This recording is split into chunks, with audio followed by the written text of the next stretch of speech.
Let's just take the flip up. Alright. That's okay.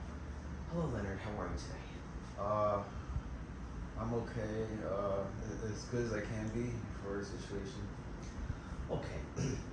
Well, I want to say first that I appreciate you coming into the Haven Detox Center to seek a detox or to change your life. Before we begin with this session, I just want to let you understand just the rules of confidentiality and make sure that you agree to these rules. So I'll let you know that in terms of confidentiality, I will not discuss anything that goes on during this interview with anybody, well, without your consent. That includes medical professionals. And the only way in which I would break confidentiality would be if you gave me any reason to think that you were going to elicit self-harm, if you were engaging in any form of child abuse or neglect, or if you had any direct homicidal ideations that could harm others. So under those conditions, I would have to break confidentiality. Otherwise, we're fine. I want to make sure that you agree to those terms. Understood. I agree. Okay, thank you so much. So I want to start by finding out what made you make the decision to come into treatment. What was the turning point? Well, I tried in the past to get off drugs, and it hasn't helped. And the one thing I had tried was going to a detox. I actually called for a bed a few weeks ago, and they told me they'd call me back, and I even forgot I called. And as I was doing my last hit of drugs, I felt like I was at a place where I didn't know what to do next. I'm facing homelessness. I'm in a library bathroom shooting heroin, and I just, last bit of money I spent didn't even help me, feel better. And as I'm leaving the library, I get the phone call, and I don't know. I'm just at a point where I'm lost. I don't know what to do, and I feel like I can't keep doing this anymore.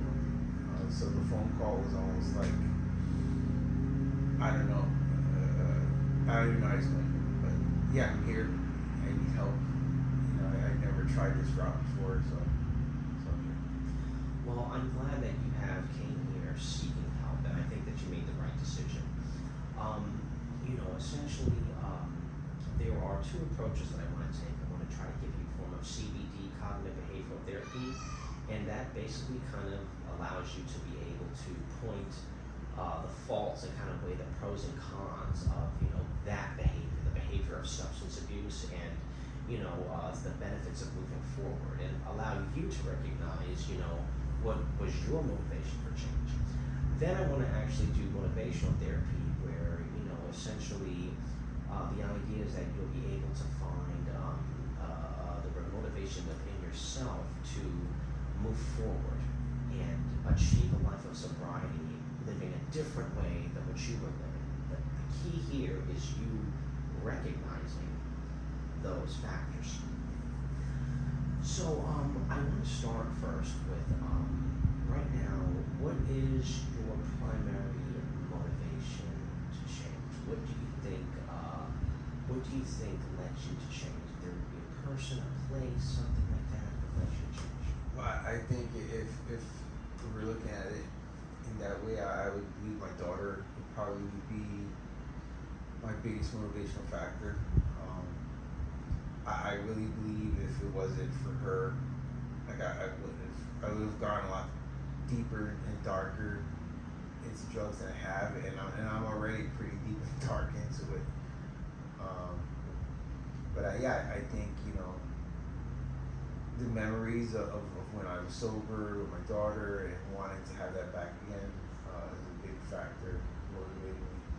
So essentially, you realize now that having a life of sobriety could allow you to essentially come closer to your daughter as opposed to getting deeper into that essentially that hole of addiction, but instead to try to pull yourself out of that, to come closer, connect closer with your daughter. That's that, and the fact that you recognize that is very, very strong, because it shows that you realize that you do have something to live for, and that substances aren't everything, and that the interactions with people that we care about mean much, much more than any substance could ever do for us.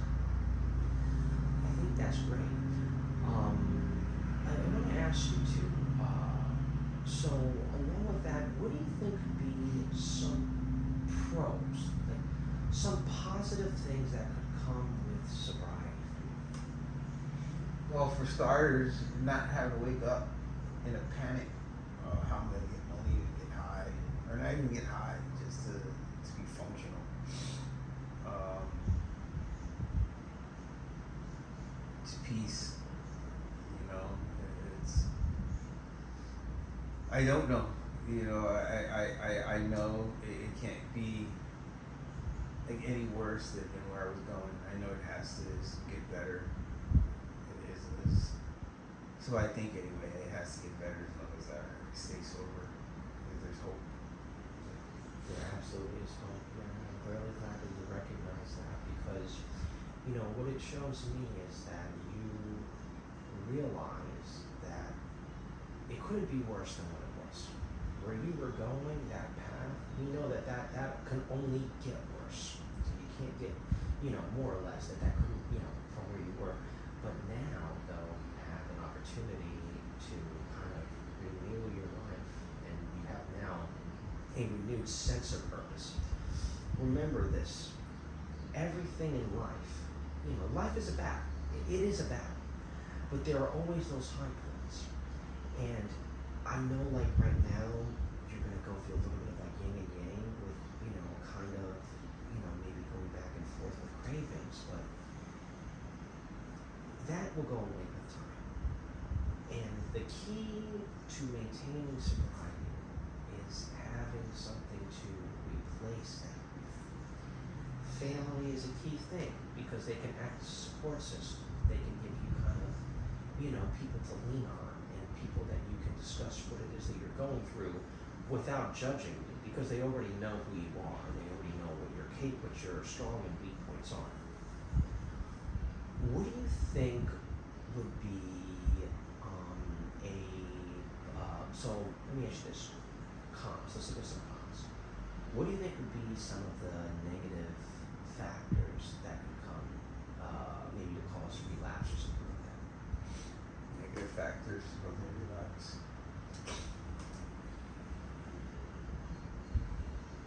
What do you think you need to do to maintain sobriety? That's what I'm asking. Okay.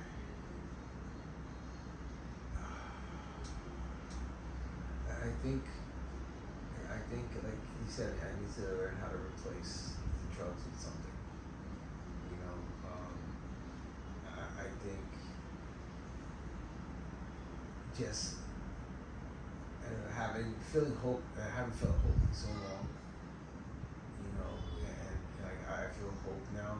As little as it is, I feel hope, and I think it's something I need to grab onto. Correct. And like you said, it's only gonna get worse out there. So I gotta focus on my daughter. I gotta focus on just doing whatever I can to just stay clean. Absolutely.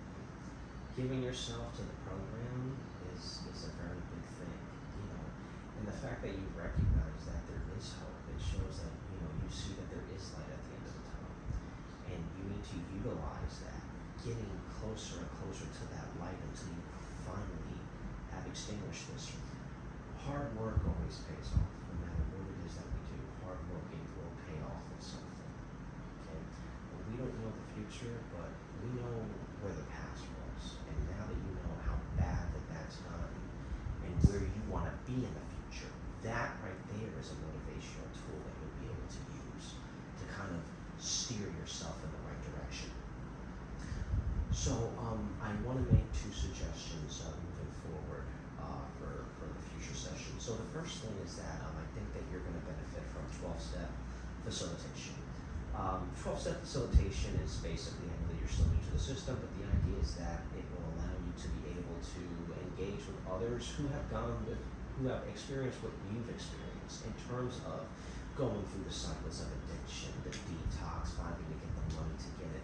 They know the pain and they know the struggle. And sometimes in your immediate recovery, being around people like that, it gives you a sense of comfort where you can express yourselves and kind of bounce ideas off each other that could, in the long run, enhance your chances for you to continue through sobriety.